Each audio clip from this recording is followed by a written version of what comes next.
king. Okay, thank you for that fine introduction. Good evening. Good evening. Good evening. Well, thank you very much. Thank you for coming here this evening. Before we get going, I would like to find out a little more about how much you already know about the Silva method. So is it okay if I ask you a couple of questions? Sure. You, sir. How did you first hear about the Silva method? Did you read the book or how? My mother put I see, so you know someone, a family member. Distant relative, huh? Your mother. Okay. And anyone else here know someone who has already taken the class? Oh, good. You know. Is anyone here because they read the Silva mind control method by Jose Silva and Philip Neely? Bestseller all around the world? Yeah. Okay. Anyone here because they saw our ad? Very good. Uh-huh. Yeah, it must be excited as a man saw next month's ad. That's very good, sir. Welcome.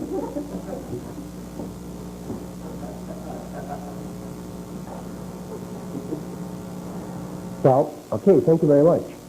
I would like to ask you one other question. If there was a quick, legal, scientifically proven, easy to attain way for you to improve your health, increase your income,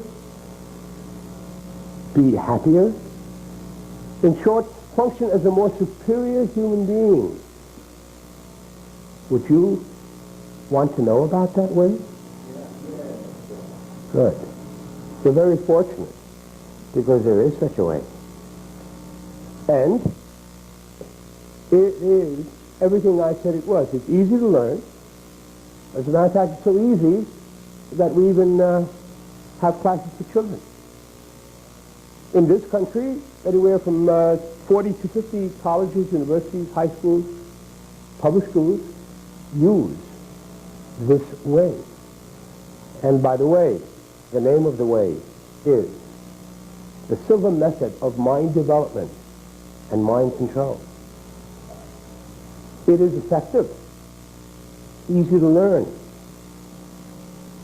Millions of people the world over are using the Silva method to be more successful human beings. We have classes in 72 countries on a regular basis. And this course is given in 16 languages. It is legit. It's legal. The fact that it's in so many countries of every political persuasion and conflicts with no political ideology, conflicts with no religion, because we're not a religion. We're not a philosophy. We are a method of self-development. Scientifically researched. Mr. Silva, the founder of this method, began his research in 1944. The first commercial class was given in 1966. Matter of fact, we're celebrating our 20th anniversary this year. We are the original mind expansion program in the West. We are the most successful because we are the most effective program.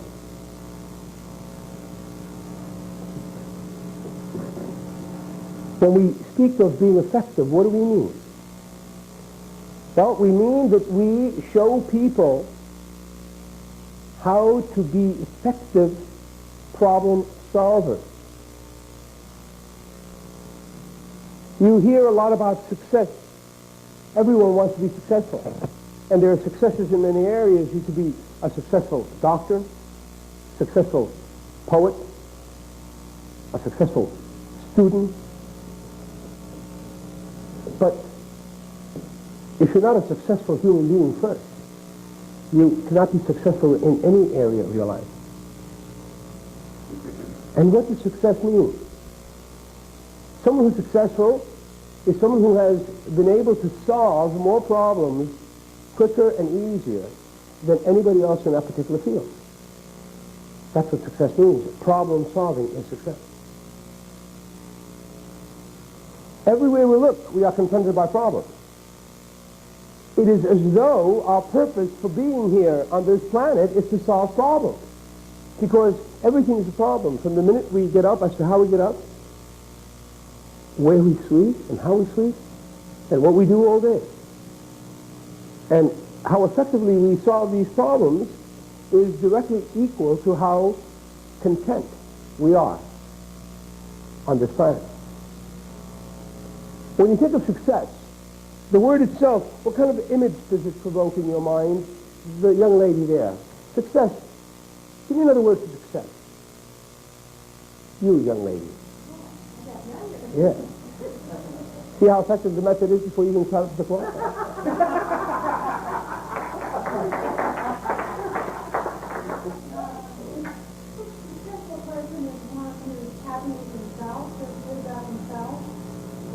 Generally equate in this country financial success with a successful person.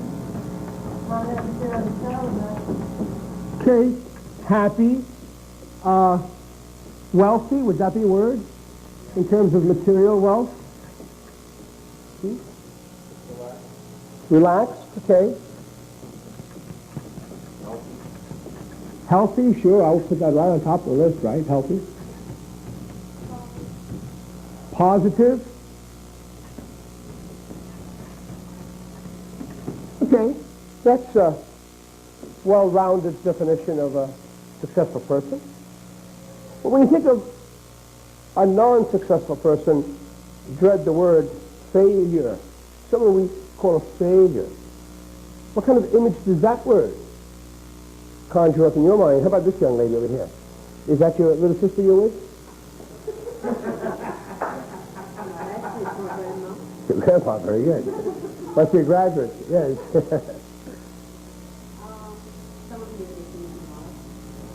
Someone never gets anything right? Okay, so you would say someone who is, wrong? Unhealthy? Okay.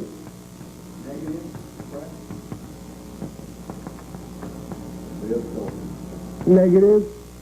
Depressed? Poor? Accident prone, okay. All right, so we have certainly enough words to give us a good idea of what a person who is a failure, what kind of words would best describe that person. Now, let us look at the elements of success or the qualities a successful person displays. Start with the bottom and go up. Positive. Now, what does positive mean?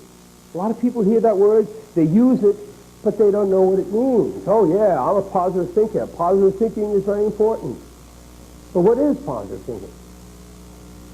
The best way I can explain it is positive thinking is everything that is not negative thinking. Now, what is negative thinking? Negative thinking comes in two forms. Form A. Whenever you find yourself thinking that something you don't want to happen is going to happen, or that you're thinking it's happening, that's a negative thought. Form B is whenever you find yourself thinking that something you do want to happen is not going to happen, that too is negative thinking. Because in both cases, you are thinking, you are imagining, you are playing in that inner video recorder studio of your mind a thought that you don't want to manifest, something you don't want to happen. If that's the case, then why are you thinking about that? That's because most people talk about positive thinking, but they don't think in a positive way because they have never been trained. They have never been taught what is positive thought, what is negative thought. Thought is energy. Thought creates. You are here right now because you thought about coming here. We do nothing in this dimension without thinking about it first. Whether it's what we say or what we do, at some level we think about it. Now, I had a fellow in one of the intros and he said, no, my friend, that's just my problem. He finally thought before I opened up this big mouth, I would have the trouble I have today. Well, as Sigmund Freud explained it, the mind is like an iceberg and only 10% sticks above the waterline The other 90% is below the water. He called that the subconscious. So a lot of our thinking, as a matter of fact, 90% of it, occurs in that subconscious level. And therefore we're not aware of it, so we think we don't think, but we do think. Everything in this room was first a thought. Even the building itself was a thought totally complete in the architect's mind before the foundations were even begun. The architect knew exactly where the doors were going to go, where the air conditioning system was going to go. Because the way this dimension functions, or the way we function in this dimension, is that first we think and then we act. We must first think and then do. So therefore, thought creates. You are wearing the clothes you are wearing at least twice. When you first opened up the wardrobe closet and said, I'm going to wear that shirt, that blouse, that skirt, and when you actually put them on. You don't know people who go around dressing like this. They'll take this and I'll take that. Now, I'm sure I know lots of them who look like that's how they dress. But that's not how they do it. Yes? So we think and then we do. Now, if you are thinking, you are letting that energy out, and you are creating almost like a magnetic field that will draw to you the very thing that you are thinking. We know there have been enough experiments done that prove that what the people are thinking will eventually be what they will be doing. In a book called Powers of Mind by Adam Smith, he talks about a hospital where over 73% of the cases that were in there that year for broken bones had been in a 3-year period prior to that in there for broken bones. So we call these people accident prone. Well, people who are accident prone cannot be called lucky, or they could be called bad lucky. People who are poor are in the same category as people who are accident prone, because their thoughts are of poverty. They think poor. They blame others for their poverty. It's not my fault, it's the system. It's not my fault, I was brought up in a ghetto. It's not my fault, my mother and father never gave me enough love. And yet we have ample proof around it. People pull themselves from their bootstraps up by themselves out of ghettos, out of slums. No education, nothing, and become giants in every field. In medicine, in finances. And yet we know people who are brought up in lots of luxury and destroy themselves.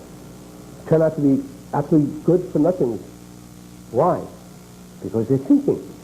It has nothing to do with your color of your skin, with your race, with your religion, with the gender, nothing at all. But rather by the quality of thought you think. So one of the things that we focus on is to help people understand how this vehicle functions. Because the body is a vehicle. It is the vehicle we use while we're in this dimension, and it is a fantastic vehicle. It was designed by the master craftsman of all. You never heard of the Lord do what General Motors does, or Ford, recall 450,000 cars? Can you imagine?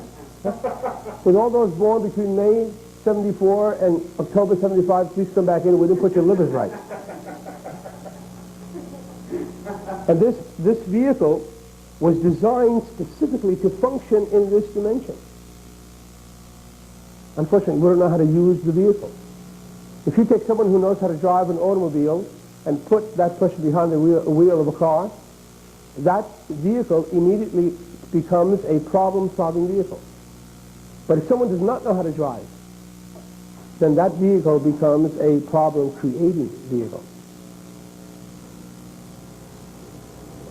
People who are depressed are thinking depressing thoughts.